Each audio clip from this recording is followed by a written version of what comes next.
কর্মশালা বিশেষত তরুণ আলেমদের আগামীর কেরিয়ার উৎকর্ষ ও দক্ষতা উন্নয়নে বিষয়ভিত্তিক সেমিনার।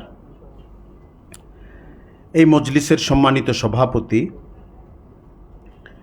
বিশেষত আয়োজক প্রধান ব্যক্তিত্ব, যিনি এই প্রতিষ্ঠানের আমাদের অত্যন্ত প্রিয় মহব্বতের মহব্বত ভাই, মহব্বত স্যার, আমরা দুটাই বলি ওনাকে, এবং আজকের মজলিসে উপস্থিত আলোচকবৃন্দ, ওলামায়ে কেরাম, প্রাজ্ঞ আলেম ওলামা, দুজনের আলোচনা আমি শুনেছি এখানে এসে। সবাই সুন্দর আলোচনা করেছেন, এটা আপনাদের চেহারা দেখে বোঝা যাচ্ছে। দর্শক শ্রোতাদের মুখের একটা হাসি থাকে, যেটা একটা তর্জমা করে পরিস্থিতির। সেই তর্জমা থেকে আমি বুঝেছি সবাই অত্যন্ত উপভোগ্য প্রয়োজনীয় আলোচনা করেছেন। আল্লাহ তাআলা সবাইকে উত্তম জাযা দান করুন। মৌলানা সুলাইমান আজহারী লেখাপড়ার ক্ষেত্রে বাংলাদেশের পরিধি পার হয়ে যেহেতু বাইরে গিয়েছেন এবং আজহারের মতো প্রতিষ্ঠানে পড়েছেন, তার মসজিদ, তার প্রতিষ্ঠানে আমার সফর করার সুযোগ হয়েছে। আলহামদুলিল্লাহ, তার নিজের কাজের ক্ষেত্রে একটা চৌকসতা, দক্ষতা তার আছে। ঠিক একইভাবে বাইরে বিচরণের কারণে চোখ বড় হওয়া, চিন্তা বড় হওয়ার যে একটা ব্যাপার হয়, এটাও তার আলোচনায়, তার কথায় এই জিনিসগুলো ছিল, যেগুলো ইনশাল্লাহ আপনাদেরকে উপকৃত করবে বলে আমি মনে করি। মৌলানা আমিমুল এহসান অত্যন্ত সুন্দর কথা বলেছেন। তিনি দারুল উলুম দেওবন্দে পড়েছেন, তিনিও দেশের বাইরে গিয়েছেন লেখাপড়ার জন্যে। পারিবারিক কিছু জটিলতার কারণে বয়স থাকা সত্ত্বেও আমি বাইরে যাওয়ার সুযোগ পাই নাই। আমি দাওরার বছর সালানা ইমতেহান যখন শেষ পরীক্ষা, তার আগে আমার পাসপোর্ট হয়ে গেছে, কিন্তু পরীক্ষার 15 দিন আগে আমার আম্মার ইন্তেকাল হয়ে যায়। আমি ছিলাম ভাই বোনের বড়, এখনও তাই। আমি আর 20 বছর, দাওরা ফারেগের বয়স ছিল আমার 20 বা 19.5, আর সুযোগ পাইনি। আমার কাছে মনে হয় না এই ছোটো ভাই বোনকে রেখে আমি দূরে যেয়ে থাকতে পারবো। তখন অবশ্য আরব দেশগুলোতে সফর করা, এগুলো অনেক কঠিন, দূরের একটা ব্যাপার ছিল। আমি 1991-92 সনের কথা বলছি। দেওবন্দ কিংবা পাকিস্তান এই পর্যন্তই আমাদের কওমি মাদ্রাসা থেকে ছেলেরা ফারেক হয়ে যেতেন, আমাদের আগের পরের বন্ধুরা গিয়েছেন, আমার আর যাওয়াটা হয়ে ওঠে নাই। এরপর থেকে মতিঝিল মাদ্রাসায়, ওই বছর থেকে আমি শিক্ষকতায় যুক্ত হলাম, প্রায় 9 থেকে 10 বছর। মতিঝিল ওয়াবদা মাদ্রাসা, যেটা একদম দাওরা ফারেক হওয়ার পর যখন রাজপথ ভালো লাগে, লেখালেখি ভালো লাগে, পত্রিকার অফিসে গিয়ে বসে থাকতে ভালো লাগে, ওই সময়টায় পুরাপুরি দর্শের সময় দর্শে নিমজ্জিত থাকতে হয়েছে। এটা আমার রুচি বা যৌক, অস্থিরতা অথবা চাঞ্চল্য, এটার সঙ্গে আমাকে একটু লড়াই করতে হয়েছে। আমার ব্যক্তিগত মূল্যায়ন হলো সব আল্লাহ তাআলার পক্ষ থেকে হয়, কিন্তু ওই সময়টায় যদি আরও 4 বছর আমি স্টুডেন্টশিপ পার করতে পারতাম, সম্ভবত আরেকটু ভালো হতো আমার পথ চলা। অথবা আমি যেই সব কাজের ক্ষেত্রে খুব বেশি আগ্রহ ওই সময়ই পোষণ করতাম, সময় পুরোপুরি দিতে পারতাম, হয়তো আরেকটু ভালো হতো। এখন অনেক কিছু খুলে গেছে, সীমান্ত অনেক জায়গা থেকে উঠে গেছে। নেটের কারণে, প্র্যাকটিসের কারণে আপনাদের সামনে জ্বলন্ত উদাহরণ অনেক। আজহার থেকে পড়ে আসছে, দেওবন্দ থেকে পড়ে আসছে, পাকিস্তান থেকে পড়ে আসছে, মদিনা বিশ্ববিদ্যালয় থেকে পড়ে আসছে। ঢাকা শহরে এখন আপনাদের বয়সী অথবা 5 বছরের বয়স কম বেশি যে কারো সঙ্গে বসতে চান আপনি বসতে পারবেন, গল্প শুনতে চান গল্প শুনতে পারবেন। এটা একটা দূরের গল্প না। এখন এইরকম একটা সময়ে কেরিয়ার গঠন নিয়ে আলোচনা, এটা আমি মনে করি একটা দরকারি, উপযোগী এবং খুব গুরুত্বপূর্ণ আলোচনা। কওমি মাদ্রাসার ছাত্র আমরা যখন ফারেক হয়েছি 1991-92, সেই সময় থেকে এখন কত বছর হয়? 2001, 11, 35 বছর। সংখ্যা অনেক। অনেক যোগ্য তরুণ আলেম তৈরি হয়েছে, যাদের জন্ম আমার দাওরা ফারেকের পরে হয়েছে, কিন্তু আমার চেয়ে অনেক যোগ্য।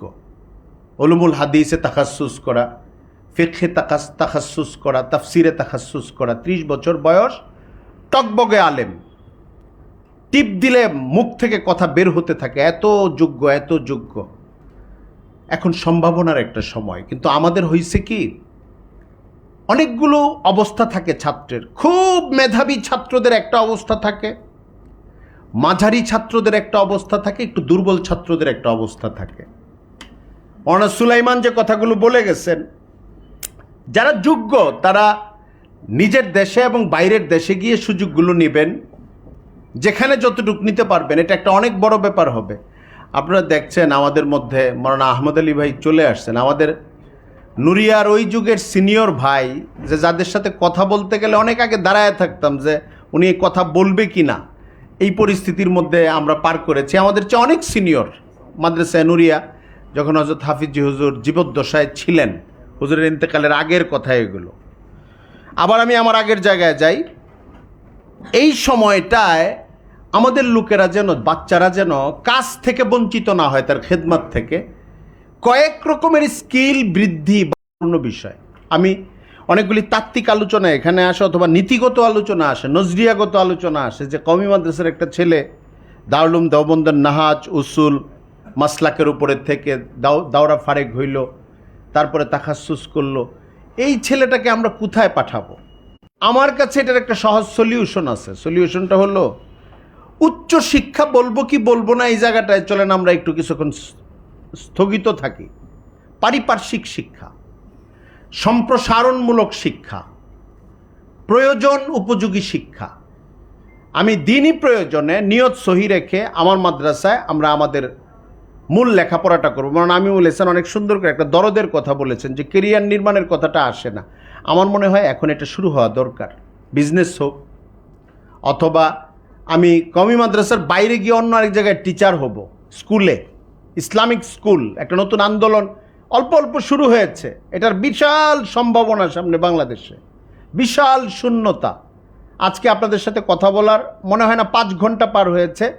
অনেক বড় একজন ইংরেজি শিক্ষিত ভাই, যিনি আমাকে গাড়ি দিয়ে ড্রাইভ করে রামপুরার দিকে নিচ্ছিলেন, কথা হচ্ছিল, ওনার বাচ্চাটাকে উনি হেফজখানায় দিয়েছেন, কোরবানি। এগুলো বাংলাদেশের এখন অনেক উচ্চশিক্ষিত মানুষ, 40 বছর অনেক বেড়েছে ক্লাসে আমাদের জায়গাগুলোতে, এরকম পিতা 50-এর উপরে %।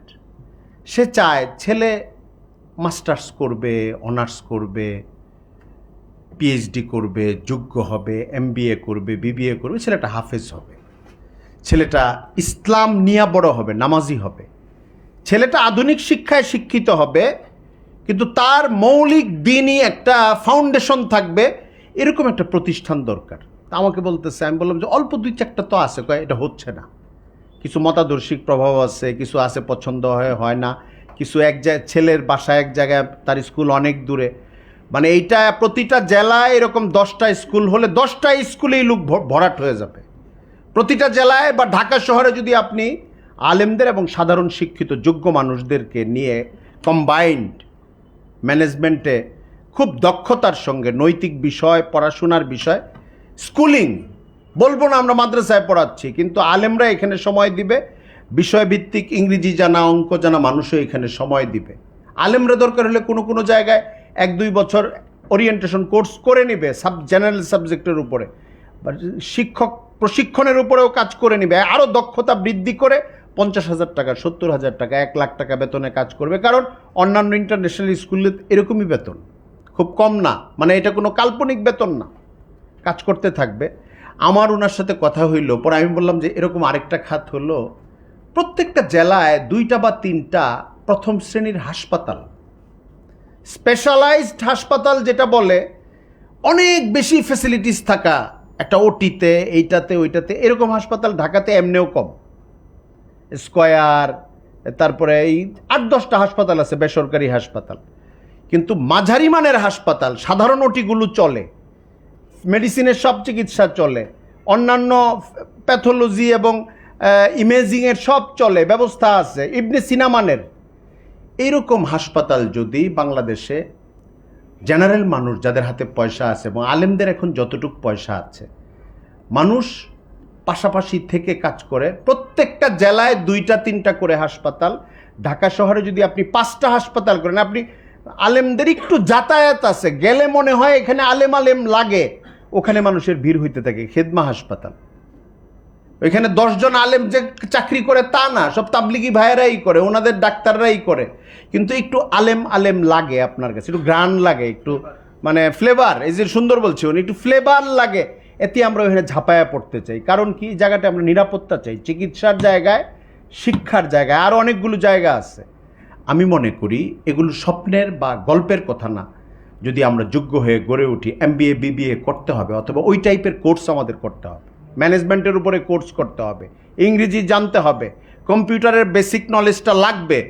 সামনের পৃথিবীর, আগামী পৃথিবীর সঙ্গে আপনার পুরা এলেম, পুরা নিয়ত, পুরা ব্যক্তিত্ব, পুরা এবং দারুল উলুম দেওবন্দের চেতনা সব অক্ষুণ্ণ রেখে সমাজের ময়দানে নেমে কিছু কাজ করার জন্য আমাদের প্রস্তুতি গ্রহণ করতে হবে।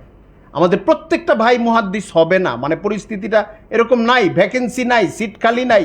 প্রত্যেকটা ভাই মুফতি বা ফকি হয়ে ঠিক ওই চেয়ারটায় বসে কাজ করতে পারবেন, এটা হয়তো হবে না। প্রত্যেকটা ভাই খতিব হয়ে মসজিদের ওইরকম দামি একটা মেহরাবে বসবেন, এটা হয়তো হবে না।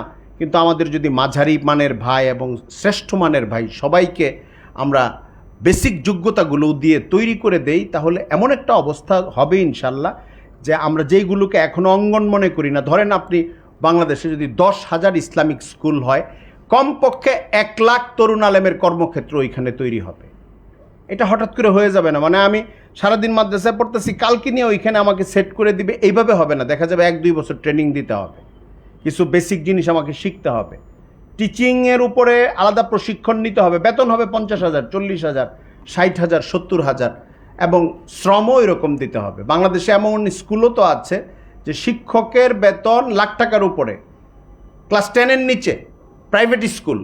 তো আমরা এটার জন্য তৈরি হই, ইংরেজি ভাষা শিখি, কম্পিউটার শিখি, আরবি শিখি, আন্তর্জাতিক দুনিয়ায় কোন কোন ইউনিভার্সিটিতে আমাদের যাওয়ার সুযোগ আছে, যাওয়ার চেষ্টা করি। আবার কোথায় গেলে আমার ইয়ার মিলাইতে পারবো না, অনেকের এমন আছে যে দাওরা পড়ে, তাখাসুস পড়ে, এখানে অনেক পড়াশোনা করেছি, এখন আমি বাইরের কোনো ইউনিভার্সিটিতে গেলে ওইখানে মাস্টার্স পাস করতে 8 বছর লেগে যাবে, তো ওনার প্ল্যানিংয়ে গন্ডগোল হয়ে যাবে। প্ল্যানটা করতে হবে আরেকটু আগে, মাধ্যমিক পর্যায়ে থেকে যাওয়ার না, তা না হলে আপনি ওইখানে গিয়ে মিলাইতে পারবেন না। প্রথম 1 বছর 2 বছর জজবা থাকবে, পরে দেখবেন বিয়ে শাদির সময় হয়ে যাচ্ছে, বন্ধুবান্ধব বিয়ে করে ফেলছে, অথবা আপনিও করে ফেলেছেন, বউ নিতে পারতেছেন না, বাচ্চা নিতে পারতেছেন না, কিন্তু মাস্টার্সই হয় নাই। মাস্টার্সই আরও 6 বছর পরে, 7 বছর পরে এই ঘটনাগুলো ঘটে। এই জায়গাগুলো নিয়ে আগে থেকে প্ল্যান করা, যে আমি বাইরে পড়লে কিভাবে প্রস্তুতি নিব, কি করব। আমি অনুরোধ রাখবো, আগেও আরেকটা মজলিসে বলেছি, আমরা আমাদের নৈতিকতার মূল জায়গা যেন ঠিক রাখি। দেখেন, শিক্ষা ব্যবস্থার একটা মৌলিক মিশ্রণ এবং চারিত্রিক তারবিয়াতি মিশ্রণ মৌলিক হওয়ার কারণে আরেকটা শিক্ষাধারা, আমাদেরই ভাইয়েরা যাদের পূর্বপুরুষরা অনেক গৌরবান্বিত ছিলেন, এবং বাংলাদেশে তাদের এখনও অনেক অবদান, কিন্তু অনেক প্রতিষ্ঠানে গেলে একটা বিরান অবস্থা থাকে, দেখলে ভালো লাগে না, পোশাক আশাক, চাল চলন, একটা ভিন্ন ধারার কথা আমি বলছি, শব্দ উচ্চারণ করতে চাই না, কারণ মহাব্বতের আমাদের সমানতালের একসঙ্গে বিভাজন তৈরি করার মতো করে আমি বলতে চাই না কথাটা। কিন্তু আমি কওমি ভাইদেরকে বলবো, যেহেতু সনদের স্বীকৃতির ব্যাপারগুলো চলছে, এটা সামনে আরও মান উন্নয়নটা ঘটানোর চেষ্টা 2 দিক থেকেই ঘটবে বলে আমি মনে করি। এখন তো বলা হয়েছে যে কারিয়ানার এই পদে নেওয়ার জন্যে, তারপরে এটা দেখে আমরা একটু মাঝে মাঝে কেউ কেউ হাসেও যে এইটুক দিয়ে কি হবে। ব্যাপকভাবে যোগ্যতা বৃদ্ধি এবং সনদের মান বাড়লে কলেজের শিক্ষকও হইতে পারে ইসলামিক স্টাডিজ এবং আরবির, ইউনিভার্সিটিগুলোরও হইতে পারে, যদি এর সঙ্গে বাড়তি ওরিয়েন্টেশনের 2-3 বছরের কোর্স যুক্ত করা হয়, যা দাওরায় মুমতাজ, তাখাসুসে মুমতাজ, 2 বছর ভূগোল, পৌরনীতি, রাষ্ট্রবিজ্ঞান, ইংরেজি, বাংলা, এটা সেটা পড়ে এখন গেছে একটা যে কোনো ইউনিভার্সিটির ইসলামিক স্টাডিজ বা আরবির টিচারই করা কওমি মাদ্রাসার মুমতাজ লেভেলের ছাত্রের জন্য যদি অন্যান্য দুনিয়াবি বিষয়গুলোর উপরে আরও 2 বছর সে পড়ে নেয়, এটা একটা শর্ত দিয়ে দেয়, কথার কথা আমি এমনি কল্পনা করে বলছি, আর ওইটাতেও সে ভালো মার্ক, বর্তমানে যারা আছেন তাদের অনেকের সবার না, অনেকের চেয়ে ভালো শিক্ষকতা এরা করতে পারবে ইনশাল্লাহ। তো এই জন্যে আমাদেরও লাইন খুলতে থাকার ফিকির করতে হবে, কোথায় কোথায় ছড়িয়ে পড়তে পারি, একটা দিগ্বিজয়ী মেজাজ নিয়ে কাজ করতে হবে, মৌলিকত্ব ঠিক রাখতে হবে, চরিত্র ঠিক রাখতে হবে, বেশভূষাটাও ঠিক রাখতে হবে, এটাও খুব গুরুত্বপূর্ণ বাংলাদেশের মতো দেশের জন্য। আরবে এমন অনেক মানুষ পাবেন বড় মুহাদ্দিস, জিন্সের প্যান্ট, ঢোলা একটা প্যান্ট পরা, টি-শার্ট পরা, কিন্তু পাক্কা 5 ওয়াক্ত নামাজ প্রথম কাতারে পড়তেছে, হাদিসের কিতাব মনোযোগ দিয়ে পড়াইতেছে, তার লেবাসটাই একটু অন্যরকম, কিন্তু তার পুরা ব্যক্তিত্ব আলেমানা, অনেক বড় আলেম, অনেক দেখতুর, আপনি মিশরে পাবেন, আরবে পাবেন, কিন্তু বাংলাদেশে বিষয়টা এরকম না। বাংলাদেশে হয় কি, কোনো একটা মাদ্রাসার ছাত্র যদি পোশাকটা অন্যরকম করতে থাকে, ইল্লা মাশাআল্লাহ একজন দুইজন আলাদা হইতে পারেন। এখন কালকে আমার এই বক্তব্য শুনে কেউ যদি বলেন আমাকে আপনি কেন আঘাত করলেন, তাহলে আরেক সমস্যা। আমি একটা স্বাভাবিক কথা বলতেছি। বেশিরভাগ ক্ষেত্রে সে নামাজও ছেড়ে দেয়, পড়াশোনাও ছেড়ে দেয়, দিন ধর্মের সব কায়দা কানুন ছেড়ে দিয়ে একটা উন্নাসিক জীবনে প্রবেশ করতে থাকে। পরে আস্তে আস্তে অন্য জায়গায় যায়, স্টেবল হয়। অনেকে আবার 10 বছর পরে ঘুরে আসে, আমি এটাও দেখেছি। 5 বছর পরে আবার একটা টুপিওয়ালা জিন্দিগি, নামাজওয়ালা জিন্দিগিতে আসে। এই যে একটা হারিয়ে যাওয়া অবস্থা, এটা দেখে আবার মুরব্বীরা ভয় পেতে থাকে।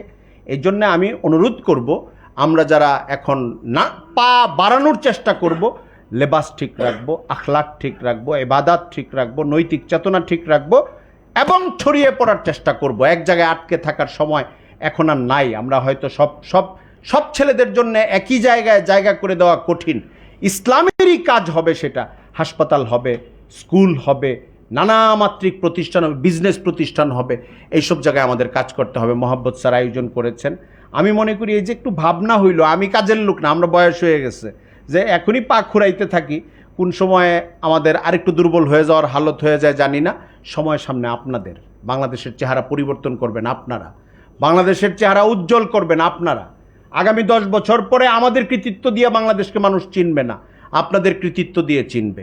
আমি আগামীকালের নকিবদেরকে সেই সুন্দর সূর্য উদয়ের দিকে আহ্বান জানিয়ে আমার কথা এখানে শেষ করছি। ওয়া আখিরু দাওয়ানা আনিল হামদুলিল্লাহি রাব্বিল আলামিন ওয়া মা আলাইনা ইল্লাল বালাগ।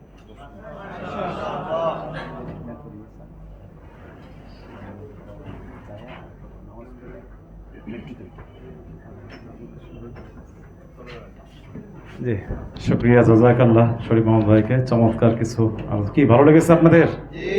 ইনশাআল্লাহ শেষ পর্যন্ত থাকেন, আরো কিছু আলোচনা আছে।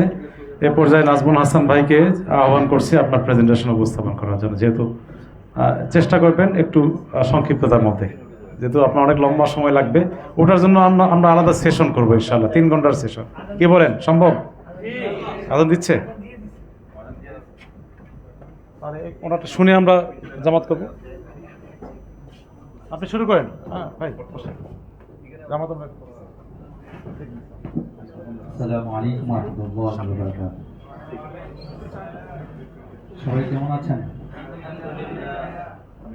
আলহামদুলিল্লাহ ওয়াহদাহু ওয়াসসালাতু ওয়াসসালামু আলা মান লা নাবিয়্যা বা'দা, আম্মা বা'দ। আউযু বিল্লাহি মিনাশ শাইতানির রাজীম। বিসমিল্লাহির রাহমানির রাহিম।